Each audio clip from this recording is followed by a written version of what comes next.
This guy is a generic anime edgelord. He's a psychopath who doesn't care about anybody's feelings. Just when you started thinking Cloud was cool, he'd do something dorky. When you started thinking he was smart, he'd say something dumb. You owe me a pizza. He literally got his giant sword stuck in a door frame. Only Cloud can have as many females swoon over him as there are actual clouds. Some truth, some lies, some theories, some just plain bullshit.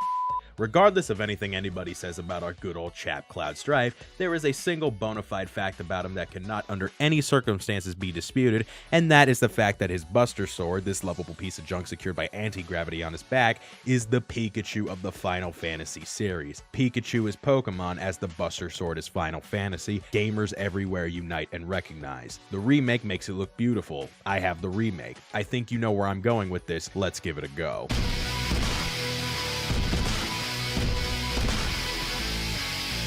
The rules are simple. I can only use the Buster Sword as Meta Strife's main weapon. No replacements, and magic is boring and forbidden. Materia is fine because one of them is blue. I like the color blue. Cloud's eyes are blue as well.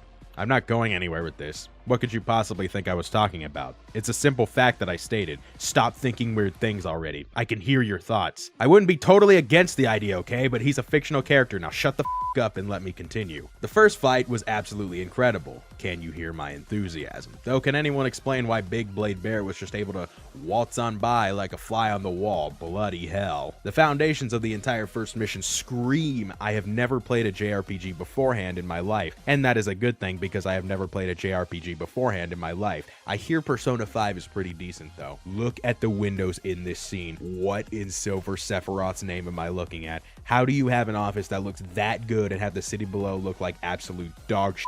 The shadings, the details, even the computer screens look better than whatever is going on back there. I digress. My first obstacle came shortly thereafter in the form of turrets 15 feet above the ground. We're not going to talk about how Cumulus has this type of agility and athleticism in his arsenal. So with Final Fantasy VII, both games, more often than not, you as in Stratus are paired with at least one partner that you can utilize for varying enemies. Nimbus is the edgy lord for close quarters combat, Aerith has decent range with superb healing capabilities and spellcasting, Barrett is the Call of Duty man who goes pew pew shoot first, ask questions later, and Tifa is great for being an absolute monk, flying everywhere and kicking people in the face because red boots. We have to take away 3 of them anywhere we go. How do we deal with situations such as this one? Let the AI handle all of the work that we as humans don't want to do, because that is a great solution to all first world problems. There is no getting around other party members. It's not like you could send them off somewhere on some side quest and never pick them up again. The way I figured, whatever they do is whatever they do. I don't really care, to be honest.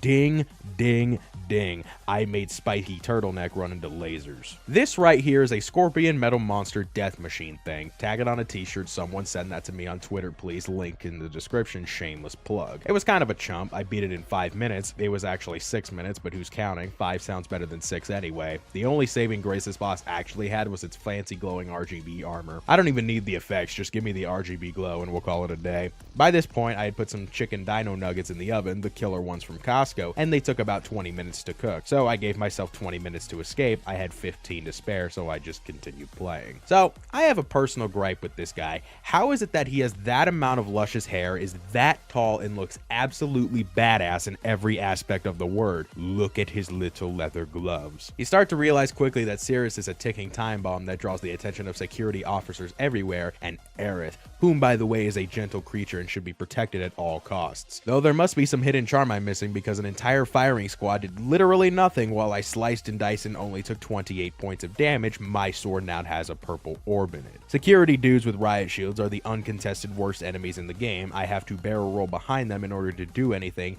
and there is a lot of them to cut down. By this point, the job was 97% complete, and all we had to do was get back. Call of Duty man shows why he's husbando material on the train by talking smack to suit guys. I like when people talk smack to suit guys. I was going to make a witty joke about 7th Heaven, but I think it's been done to death, and if it hasn't, you probably already know it. This will never happen, but I could honestly make a 30-minute video about why Tifa is the undisputed best girl in Final Fantasy. Don't even try to fight me on it. She let me bunk in my own room for free. That says enough. The fact that this game even tries to switch up your weapon so early on when the one on your back can carry you through anything is a personal attack.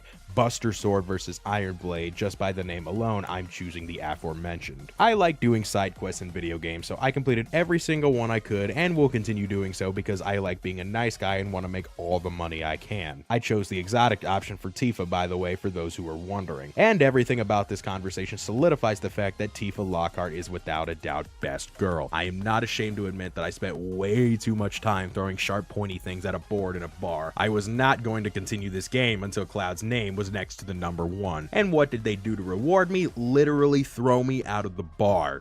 Okay, they didn't actually throw me per se, and I did get paid what was agreed upon. You know what? I'm making it sound worse than it really was. Jessie offered a proposition to head topside. I go with her in exchange for a materia that I will never use. My bargaining skills are top notch. Get me on the Pawn Stars show so I could say best I could do is 20 bucks. This epic bike segment was made not so epic by the innumerable enemies that always dashed ahead of me. The bike skills this guy possesses is unfathomable and unrealistic. Then I remember I'm playing a game called Final Fantasy. Cloud's entire character is unfathomable and unrealistic. What is with guys in this game having absolutely gorgeous hair? I don't get it. Where did it all go wrong for me? Obligatory trophy mention. Did anyone want this scene to go on longer? I'm starting to have doubt on Tifa, guys. She never bothered to show this much affection for Cloud. In all my time that I've been alive on God's green earth, under any circumstances and context, I have never been asked to rob the house of the person that contracted me. I've robbed houses beforehand, but the reward usually came from the house, not the person who hired me. Jessie's mission was relatively simple. Keep the bad guys away by slaughtering all of them and sending them to the butcher. The guys with the riot shields will always be annoying, so I took pleasure in their deaths. The deadly sweepers that could supposedly take out entire squadrons in seconds were taken down in mere seconds from my hand, though literally it wasn't even a minute to take both of these things out. This guy showed up again only to rub salt in the wound of my ego, so I beat his ass. If this little scene right here does not show the most palpable plot armor in the history of the fantasy, then I don't know what is. I counted at least 11 shots that just flew right by a standing target. These guys are more stormtrooper than stormtroopers. We made our way out thanks to reinforcements, rendezvous with Jessie, and skydive back down to Sector 7. Biggs is sweeping dirt here, by the way. Though considering these things are practically made of dirt as well, I suppose he's onto something as is.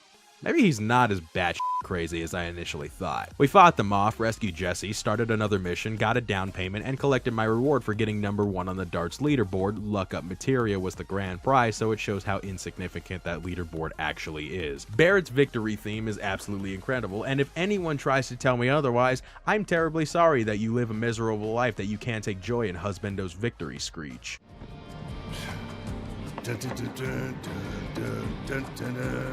Can I just mention how great the security is on this train? One false body and the entire battalion comes busting through windows and traumatizes every person in the boxcar. Next time I'm playing this game, I'm finding out what happens when all these timers run out. Obligatory amazing hair comment. The underground tunnels were a cakewalk. I was more scared of the potential trains to come flying by. I like that the Doge points to the way. From there, it was easy mode all the way to the Crab Warden, where Barrett said one of the absolute best lines in the entire game. Take your best shot, asshole!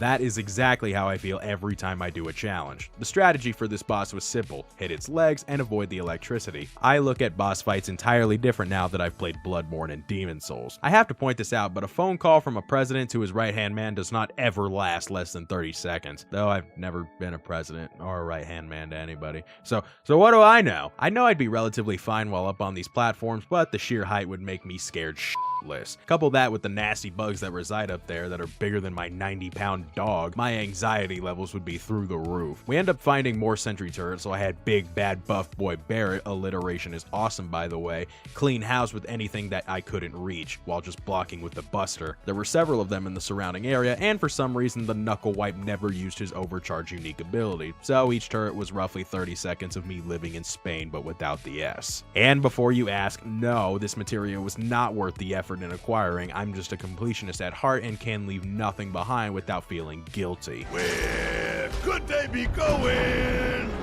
Embarking on an adventure to find some treasure? Thank you, Barrett, for making me feel better with your singing. The Queen Grass Strike, holy shit, that's a weird word. The Queen Grass Strike almost ran out the clock and I almost f***ing killed Biggs.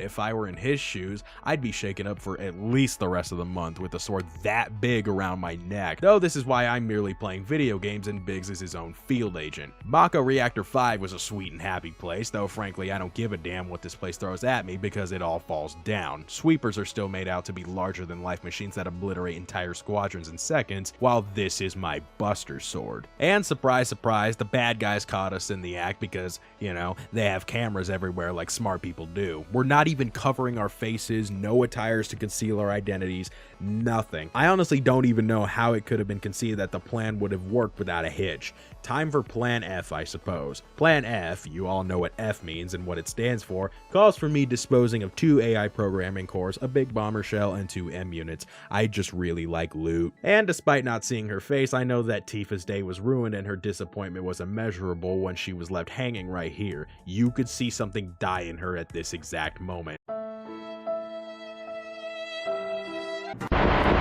And I sucked at this minigame. The Airbuster boss fight wasn't anything particularly too challenging and way too much time is given to actually finish it off. However, it does house a banger soundtrack. I mean, just listen to it.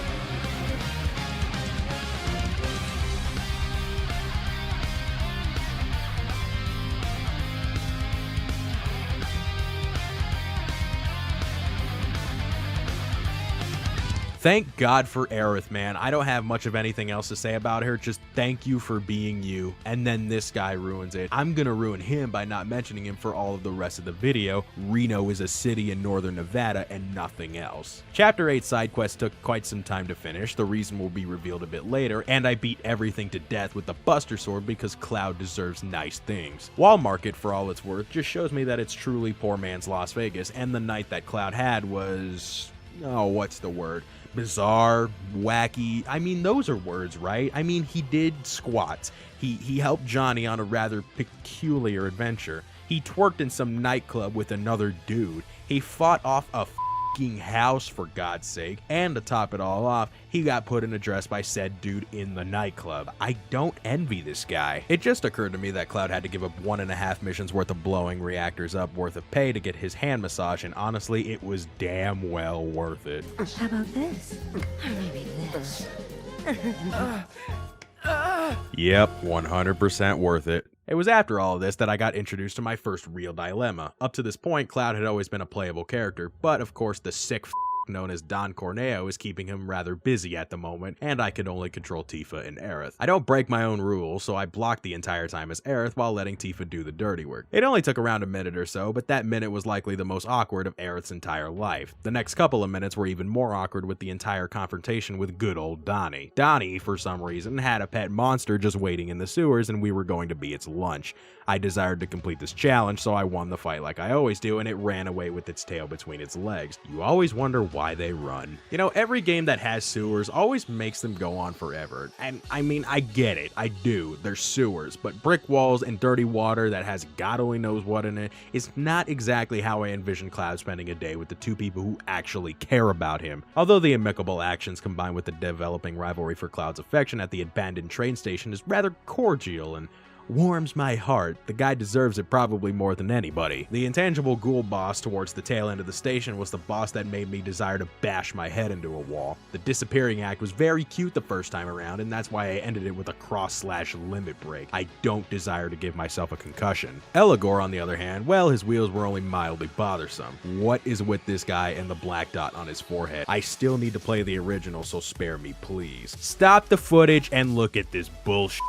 What is that? I seem to remember the Buster Sword having 2 purple orbs slotted, not a green and a blue orb. The discrepancies of this game's consistencies is highly palpable, and I want a refund 3 out of 10 game. The next 45 minutes were just spent in relative silence at the sheer audacity from the multicolored orbs, and not a single sound came from my person until I got to here. Somehow, even though all 3 of them fell through the same hole, Barrett is by his lonesome and we have to control him. Oh, I tried getting through his segments, I really did. scoured the nooks and crannies in every square inch of every single room. Ultimately, it was for naught, however. I had to blast through some walls, take out some nasty vulture bug things, and to rub salt in the wound, I got paired with Tifa, not Cloud, for a solid 20 minutes. To be fair to Cloud, he was rendered unconscious after falling miles and miles from a terribly placed panel that just so happened to be loose at the time that we stepped on it. The unknown entities were never ending, more monkey than human and alien, and for some reason reminded me of the cover of the game Prototype 2, don't ask why. And while my heart is devastated because my favorite sword in all of gaming was nowhere in sight, I could at least taste victory with Husbando. And yes, this scene right here was spent with Tifa and no one else. I don't even necessarily mind who I get when I get to this point. Barrett is Husbando through and through, Aerith is bonafide best girl, and Tifa has the greatest boots in the entire universe. Thank you for this close-up shot. It's back to business as usual, collecting every single item possible and finishing every side quest because that is just what true gamers do before the end of the game. If you do not collect every item possible to save to the last boss fight and finish all the side quests, then I'm sorry, but you're just not a true gamer. That includes killing the midget alien dude named Toonberry, never mind. I don't know how to say his name. He's slow, he's small, he's squishy for a boss. The first time I laid eyes on it, I thought it was an absolute joke, and then it one-shot me. I'm still salty about it, and I recorded this over a week ago. After rappelling up the wall, I got this really cool shot of the characters walking along, and then the Mark 99 anti-fiend artillery machine with its infinite amount of ammo decided to wake up on the wrong side of the bed that morning and unleashed absolute hell. Its punishment was an overkill cross/limit break because I believe in finishers.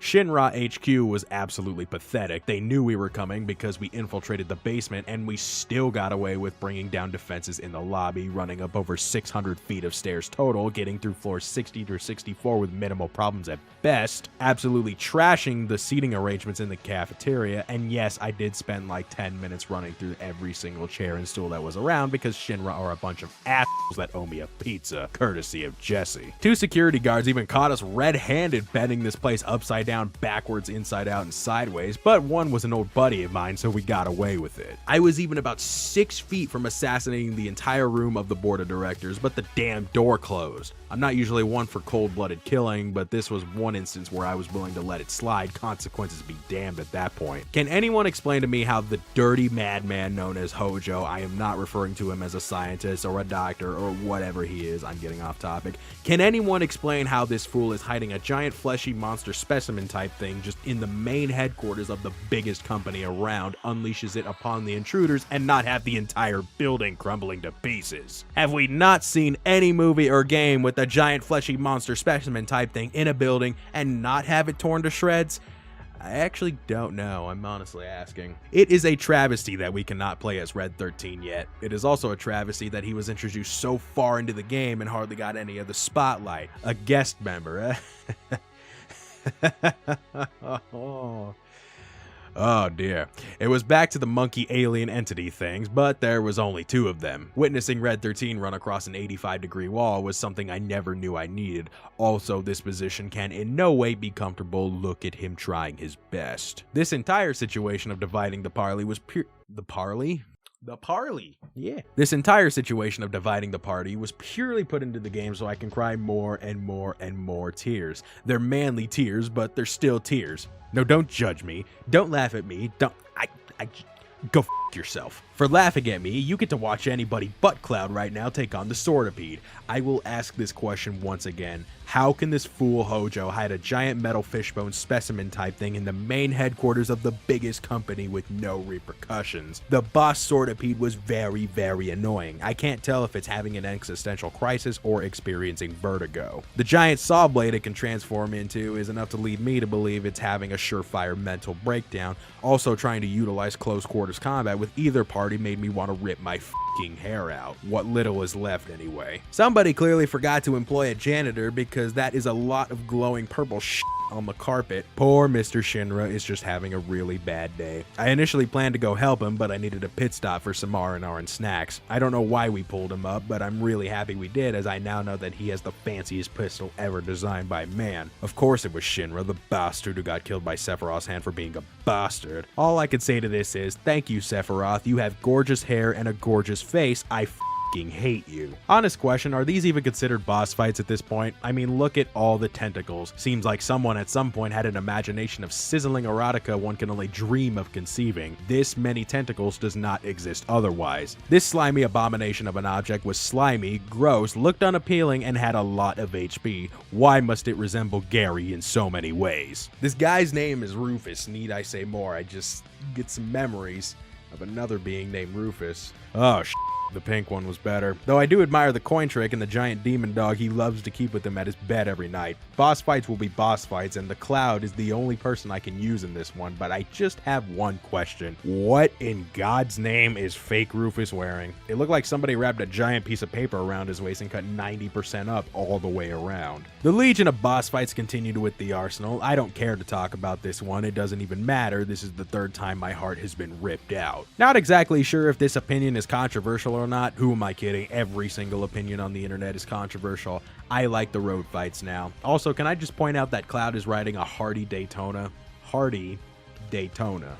Yeah. Vehicular boss fights in Final Fantasy VII Remake is a sentence I never thought would be spoken, but here I am. Taking into account Nature's Metal Centipede, Tentacle Fruit Basket, Rufus Doofus, and the other boss fight I don't care to talk about, the giant mech on wheels takes the spotlight and is the winner of the Legion. There's a reason they saved the best for last. And no, I'm not including anything that comes after the Dust Cloud Tornado. Seriously, look at these things. Why are they so ginormous? Please don't roast me in the comments, but I honestly don't have any idea what in the actual is going on anymore. So I go back to my roots with my simple chimp brain. Beings colorful, beings hit real hard, beings must die, I eat leftovers, must later. And damn it, the discrepancies are prominent again. Green and blue materia in one scene, double purple the next. This makes my OCD unhappy. Did anyone else get the feeling that the entire fight with Sephiroth was complete fan service? When all is said and done, everything surrounding us is masked by an illusion that distorts reality. The amount of HP was staggeringly high, as it should be, but we all know Sephiroth is capable of doing and achieving more than he is with this. And as a personal message to the animation and art teams, every single one of you is an absolute badass that can deliver very, very, very beautiful and amazing work. I pray Square is paying you all handsomely, and I did not beat Final Fantasy VII Remake with only a Buster Sword.